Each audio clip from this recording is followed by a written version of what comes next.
But he didn't do that. Well, yeah.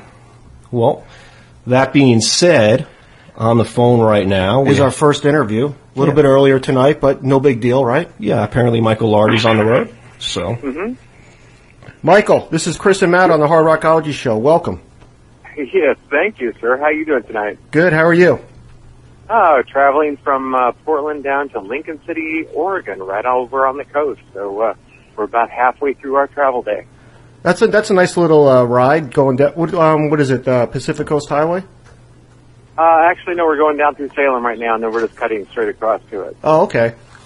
So you just finished your European tour. How did that go? It went great. We did 8 shows in 11 days. Just bang, bang, bang. We did Switzerland. We did France. We did a couple in Germany, 2 in Spain, 1 in Portugal, and 1 in Holland. And crowd reaction was fantastic. And we're going to make sure that we get back within the year because, what we've neglected to do the last, 5 to 10 years is not be successive with our tours. And, the Europeans, are really good about if you keep coming back, you get to keep building. So we're looking forward to doing that. Very good, very good. So the reception in Europe is good. The new album too there is very good. Yeah, we were playing the first song that we actually released from the record, I've Got Something for You, and when it breaks and Terry does the line, I've Got Something for You, you can see the YouTube videos of the whole crowd singing it, so they do know the material, so that's a great feeling to go overseas and play that stuff and have people respond like that. Now, Michael, you guys said you're going in between concerts right now. Who's driving right now? Hopefully you're not driving right now, are you? No. That would be the driver for the casino that we're going to play. Oh, okay. So you have the casino picking you up. That must be nice. You guys are big rock stars now, huh? I suppose to some degree. Hey, they just sold out Europe, right? Yeah, I was reading some of the reviews over there from Europe, and the press that you guys were getting over there was really good and phenomenal. So I'm glad to see you guys are getting the recognition over there, especially with the new singer, Terry, in the band right now. So I guess the question is, how's everything working out with Terry and the band and the new direction that you guys are heading in? It's great. It's a pretty ballsy move to change, an entire important component in a band like that, and to go with somebody who wasn't a clone, like bands like Journey and stuff have picked great guys to emulate, Steve Perry. But we went, completely the other way. We went for a fresh start with Terry, and it's been working out great. That's what I noticed on listening to the album again today. The new album is called Elation. If you haven't picked it up, pick it up. It's got some great white elements, but overall it sounds like a brand new band actually. A lot of different sounds on this record compared to like the album you did before with Jack and the one before that. It seemed like you guys were kind of stuck in some kind of a rut with Jack, and then with him leaving the band and Terry coming into the band, it's kind of brought you guys some new life, and it's exciting again, it sounds. Yeah, it absolutely is, and we all know that this was, something we were capable of doing in a very short period of time as far as putting the record together. So we're looking forward to the next one as well because, we're going to have the time between now and the next time we record, maybe a year down the road, to really put some material together and really hone it into something, very interesting. I mean, Terry's voice to me sounds so much like Steve Marriott's. So when you got Kendall and you got Terry going, you got elements of humble pie in there, which, is something we all cut our teeth on. Yeah. And, Michael, something I wanted to ask you, because a lot of bands, especially coming out of the 80s, such as like Great White was, a lot of bands are electing to go on the concert circuit and just do the greatest hit types tour. And I was reading someplace that you were asked that same question, and you had made a comment that, we don't want to be that type of band that's just going to go out there every year and play the greatest hits. We want to continue to make music and such. So for that, I applaud you guys, and really excited with the sound that you guys are coming up with. And is that the direction you guys are going to continue going? Are you guys going to go, I guess, bring it even further now that the whole makeup of the band is somewhat different now with the new singer, different sounds that maybe you would have stayed away from with, let's say, Jack singing, that you're going to try something different now with Terry? Well, it's hard to say. I think you always strive to do something a little inventive. I mean, look at what Zeppelin accomplished, even with the same singer all those years. Every record had its own face to it, and I always applauded them for doing that kind of thing.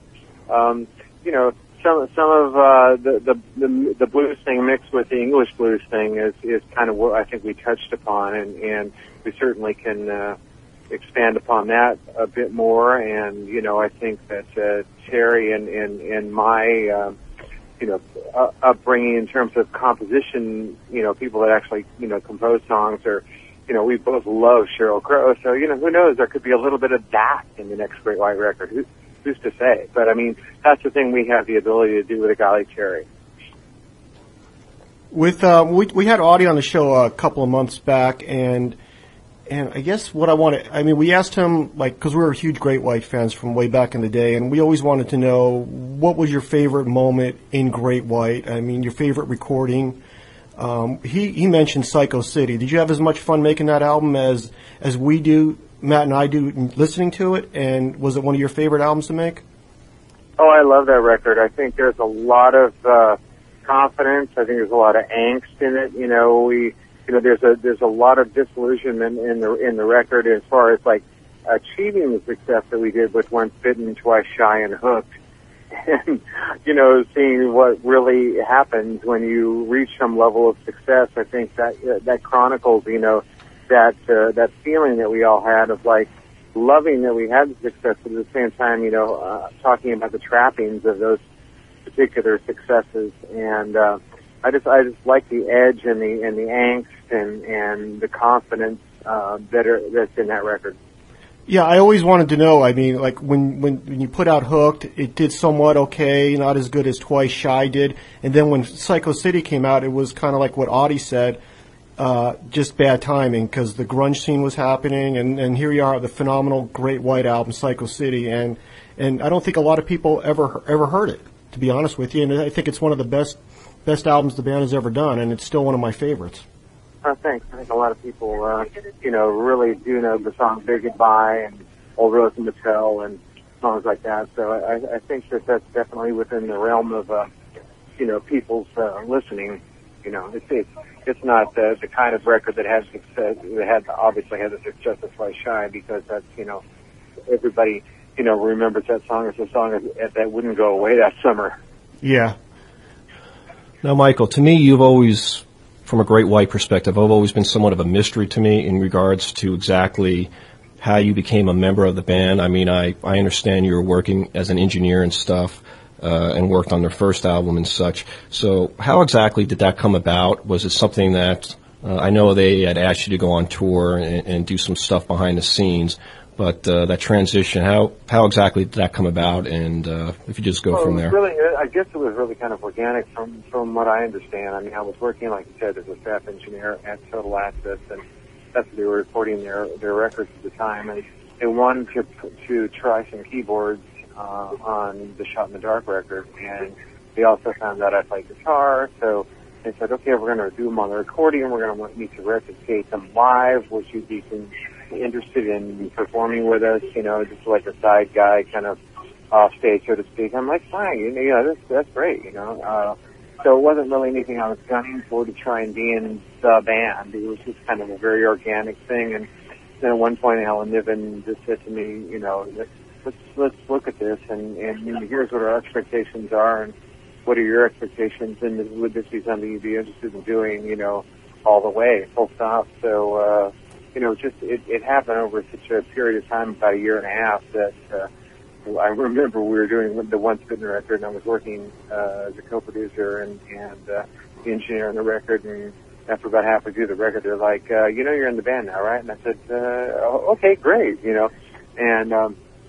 and then when we left to go on tour for that record, with Night Ranger in the summer of '87, the guy I worked for at the studio goes, you're fired, right? And I said, yeah, I kind of got that.